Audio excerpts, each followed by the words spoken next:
राजा रघुवंशी हत्याकांड जो अब राज्य के सबसे चर्चित मामलों में शुमार हो चुका है, जिसमें हर दिन एक नया मोड़ सामने आ रहा है।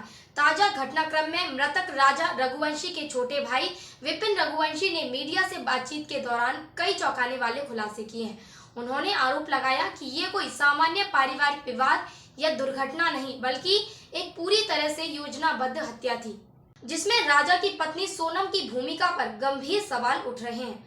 विपिन ने बताया कि सोनम ने शादी से पहले अपनी मां को साफ तौर पर चेतावनी दी थी कि यदि उसकी शादी जबरन करवाई गई तो उसके परिणाम बहुत बुरे होंगे। विपिन के अनुसार यह कोई भावनात्मक धमकी नहीं थी, बल्कि पहले से मौजूद एक रिश्ते की मजबूती का संकेत थी, जिसे उसने राजा से छिपाया था। विपिन का दावा है कि सोनम का राज कुशवाहा नामक युवक से पहले से प्रेम संबंध था और यह बात सोनम के परिवार को भली भांति पता थी। इसके बावजूद उन्होंने यह जानकारी राजा के परिवार से छुपाई और विवाह संपन्न करवा दिया। विपिन का कहना है कि राजा और सोनम की शादी की शुरुआत से ही कुछ ठीक नहीं चल रहा था। कई बार ऐसा महसूस हुआ कि सोनम इस रिश्ते में मन से शामिल नहीं थी। अब जब हत्या हो चुकी है, तब जाकर वे सारे संकेत स्पष्ट हो रहे हैं।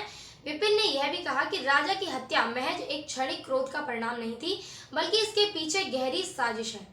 यही कारण है कि उन्होंने पुलिस को कुछ महत्वपूर्ण डिजिटल सबूत सौंपे हैं, जिनमें सोनम और राज कुशवाहा के बीच की व्हाट्सएप चैट और कुछ वॉइस रिकॉर्डिंग्स शामिल हैं। इन संदेशों में उनके बीच लगातार संपर्क और गुप्त मुलाकातों की चर्चा मिलती है, जिससे यह शक और गहरा हो गया है कि राजा की हत्या में इन दोनों की सीधी या अप्रत्यक्ष भूमिका हो सकती है। पुलिस ने अब तक की जांच में इस दिशा में भी कदम बढ़ाए हैं। सोमवार देर रात राज कुशवाहा को हिरासत में ले लिया गया और उससे गहन पूछताछ की जा रही है। पुलिस सूत्रों के अनुसार पूछताछ के दौरान उसने यह स्वीकारा कि वह सोनम के लगातार संपर्क में था और उनकी आखिरी बातचीत घटना के एक दिन पहले हुई थी।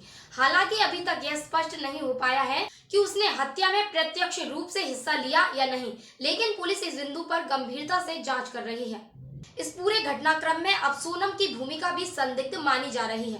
पुलिस उसे जल्द ही नोटिस भेजकर पूछताछ के लिए बुला सकती है। इस बीच सोनम ने मीडिया से दूरी बना रखी है और किसी भी प्रकार की सार्वजनिक टिप्पणी नहीं की है, जबकि सोनम के परिवार की ओर से अभी तक कोई आधिकारिक बयान सामने नहीं आया है।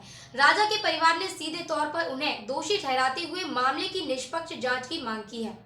राजा रघुवंशी के परिजनों ने इस केस की सीबीआई जांच की मांग उठाई है। उनका कहना है कि कुछ स्थानीय प्रभावशाली लोग मामले को दबाने या दिशा भटकाने की कोशिश कर रहे हैं। वे मानते हैं कि जब तक जांच किसी स्वतंत्र और उच्च स्तरीय एजेंसी को नहीं सौंपी जाती, तब तक उन्हें न्याय की उम्मीद नहीं है। परिजनों ने यह भी आरोप लगाया है कि शुरुआत में पुलिस ने इसे आत्महत्या का मामला बताने की कोशिश की थी, लेकिन पोस्टमार्टम रिपोर्ट और कॉल डिटेल्स के आधार पर अब यह साफ हो गया है कि ये एक हत्या है। जनता और मीडिया की निगाहें अब इस केस पर टिकी हुई हैं। इस हत्याकांड ने सिर्फ एक परिवार को नहीं, बल्कि पूरे इलाके को झकझोर कर रख दिया है। राजा, जो कि एक शांत स्वभाव का व्यक्ति माना जाता था, उसकी इस तरह निर्मम हत्या के पीछे जो वजह सामने आ रही हैं, वे न सिर्फ दर्दनाक हैं, बल्कि समाज में रिश्तों की सच्चाई पर भी सवाल खड़े करती हैं। जहां एक ओर लोग न्याय की मांग कर रहे हैं, वहीं जांच एजेंसियों पर दबाव है कि वे इस मामले में पूरी पारदर्शिता और निष्पक्षता के साथ काम करें। जांच अब निर्णायक मोड़ पर पहुंचती दिख रही है। अगले कुछ दिन इस केस की दिशा और संभावित गिरफ्तारियों के लिहाज से अहम हो सकते हैं। अगर सोनम और राज के खिलाफ पर्याप्त साक्ष्य जुड़ते हैं, तो ये केस एक ऐसी मिसाल बन सकता है जो प्रेम, विश्वासघात और कानून के बीच की जटिल रेखा को स्पष्ट रूप से सामने रखता है।